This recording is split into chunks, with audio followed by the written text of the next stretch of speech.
चलना चाहिए, क्योंकि वहाँ पे सारी पार्टीज़ के मेंबर्स की नुमाइंदगी होती है। लेकिन यहाँ जो मैंने देखा कि जो भी फैसले वहाँ किए गए तो उस पर अमल नहीं हो रहा। एक तो ये था कि हमसे जो कहा गया था कि जिस दिन सेशन ख़त्म होना था हर कोई अपना शेड्यूल उस तरह बनाता है, लेकिन ये फ्राइडे तक का था और फिर ये आज बाद में पता चला कि एक हफ़्ता और चलेगा। बहरहाल ऐसी आ जाती हैं, लेकिन एटलीस्ट ये चीज़ें वहाँ पे हों ताकि अकॉर्डिंगली हम करें। दूसरा, आपने वो पॉइंट्स भी बना के वो सर्कुलेट भी हुए जिसमें ख़ास तौर पे ये एम्फसाइज़ किया गया कि ज़्यादा से ज़्यादा टाइम अपोजिशन को मिलना चाहिए,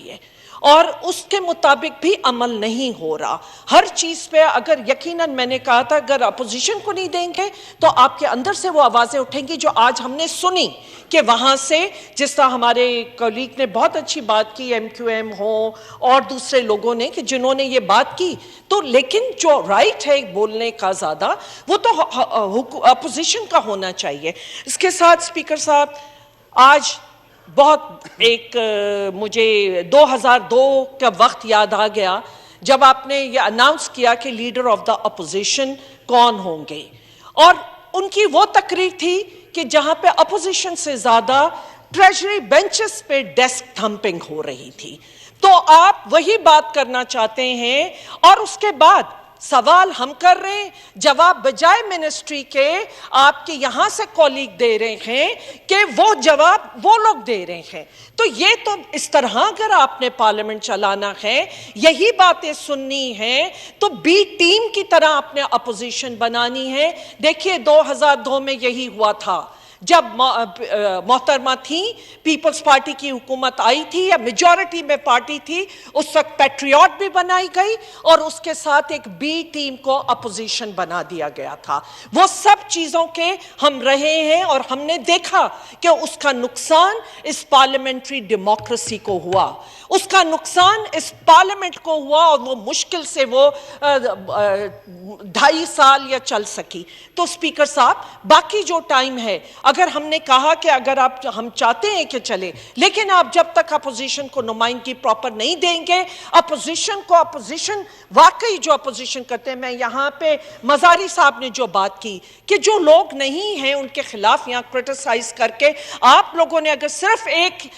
को ही टारगेट करना है तो दिस इज नॉट अपोजिशन। हम अगर ओवरसाइट हैं, आज आप पर हैं, कल आप ओवरसाइट थे किसी पार्टी पे, तो अब अगर बर्डन पिछले उन पर डालने के बजाय आपको आगे चलना चाहिए। उसके साथ साथ यहाँ यकीनन मरियम नवाज साहिबा के हवाले से जो कमेंट आया उसे कंडेम किया गया, मेरी भी रिजर्वेशंस उस पर, लेकिन मैं उसके साथ साथ अफसोस ये है कि फॉर्मर ह्यूमन राइट्स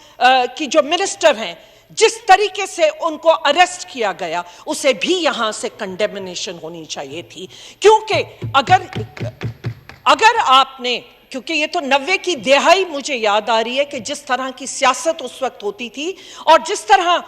अपोजिशन के साथ किया जाता था, वही सब कुछ आज यहाँ होता नजर आ रहा है। तो मैं उसको स्ट्रांगली कंडेम करती हूँ। ये तो कोर्ट ने इंटरवीन किया, नहीं तो उनको भी पंजाब ले जाया जा रहा था। उसके साथ साथ आज जो मीडिया के साथ भी सलूक हो रहा है, स्पीकर साहब, हम सुनते रहे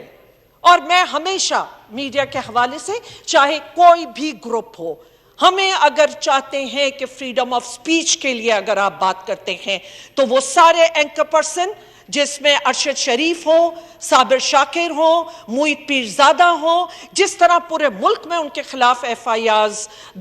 की जा रही हैं, मैं उसे भी कंडेम करती हूँ। क्योंकि अगर आज़ाद मीडिया की बात करनी है तो अक्रॉस द बोर्ड होना चाहिए, वहाँ उनकी आपस में ग्रुप्स की जो भी हो सियासत, लेकिन आज बहुत ज़रूरी है कि आप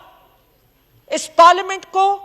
आज़ादी, मीडिया की आज़ादी को एक भरपूर तरीके से उसके हवाले दी जाए। अगर आपने हुकूमतें चलानी है तो बहुत ज़रूरी है कि आप सारे पिलर्स के लिए, आज ऑलरेडी हमारे बड़े इदारे जितने कंट्रोवर्शियल बन गए हैं, अगर हमने ये चाहते हैं कि उससे उस कंट्रोवर्सी से निकलें। हमारे इदारों का नुकसान हमारे मुल्क का नुकसान है, और इसलिए मैं ये चाहती हूं कि मीडिया एक चौथा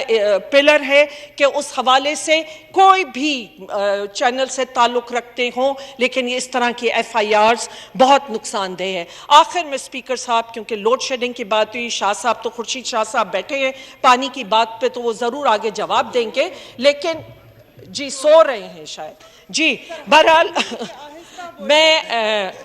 लोड शेडिंग के हवाले से मैं भी यही बात करूंगी कि बहुत बुरा हाल है रूरल में, और इतना सिंध में, और वैसे तो शायद और पंजाब और वहाँ भी जो सुनने में आ रहा है, लेकिन इस कदर बुरा हाल है कि हर रोज़ उसकी बदतर से बदतर हालत होती जा रही है, और जो वहाँ पे उस लेवल पे करप्शन है उसको भी देखा जाए। आखिर में स्पीकर साहब, क्योंकि इंडिया ने तकरीबन 10 रुपए पर लीटर पेट्रोल की कीमत कम की है, और ये इसलिए हो सका क्योंकि उन्होंने रशिया से जो सस्ता तेल खरीदा था, उसकी वजह से आज वो अपनी कौम को रिलीफ दे सके। हम किस तरह, कौन सी हमारे हाथों में जंजीरें हैं, क्या चीज़ें हैं जो हमें अपने मुल्क के मफाद में फैसला करने से रोक रही हैं। हमें चाहिए कि हम भी ऐसी पॉलिसीज़ बनाएं जिसका फ़ायदा हमारे मुल्क के लोगों को हो। और आखिर में कि प्लीज़ बिजनेस एडवाइजरी की कमेटी के जो भी फैसले हैं उसको उस पर मनोमन इम्प्लीमेंट होना चाहिए, और आपका उस तरफ देखने के बजाय आपको ज़्यादा इधर देखना चाहिए। हम भी यही आपके पार्लियामेंट को ही मजबूत करेंगे जो भी बात होगी। शुक्रिया। Thank you.